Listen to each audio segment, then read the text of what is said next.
Chocolate addict ആയിട്ടുള്ള ആളുകളൊക്കെ diet എടുക്കുന്ന സമയത്ത് പറയാറുണ്ട്, ബ്രോ എനിക്ക് മാനസികമായിട്ട് ഒത്തിരി ബുദ്ധിമുട്ടുണ്ടാകുന്നുണ്ട് ചോക്ലേറ്റ് കഴിക്കാണ്ടിരിക്കുന്ന സമയത്ത് എന്നൊക്കെ.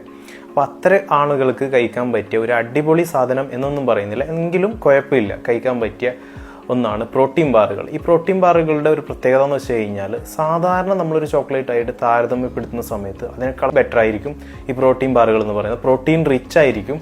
ഞാൻ പറഞ്ഞു സാധാരണ ഒരു ചോക്ലേറ്റ് ആയിട്ട് ഇത് നമ്മൾ കമ്പയർ ചെയ്യുന്ന സമയത്ത് അതിനേക്കാൾ നല്ലതാണ്. എന്ന് വെച്ച് ഇത് ഡെയിലി കഴിക്കുന്നത് ഒരിക്കലും നല്ലതല്ല, ഡെയിലി കഴിക്കാനും പാടില്ല. നിങ്ങൾ അത്രമേൽ ഒരു ചോക്ലേറ്റ് കഴിക്കാൻ തോന്നുന്ന സമയത്തൊക്കെ നിങ്ങൾക്ക് എടുക്കാൻ പറ്റുന്ന ഒന്നാണ് പ്രോട്ടീൻ ബാറുകൾ. നമ്മളൊരു ഡയറ്റ് ഫോളോ ചെയ്യാന്നൊക്കെ പറയും, സ്ഥിരതയോടെ എടുക്കാൻ പറ്റണം. അപ്പം നമ്മൾ അതുവരെ ഉണ്ടായിരുന്ന കാര്യങ്ങളൊക്കെ തന്നെ പാടെ അങ്ങ് ഉപേക്ഷിക്കാൻ നമുക്ക് ചിലപ്പോൾ പറ്റിയെന്ന് വരില്ല.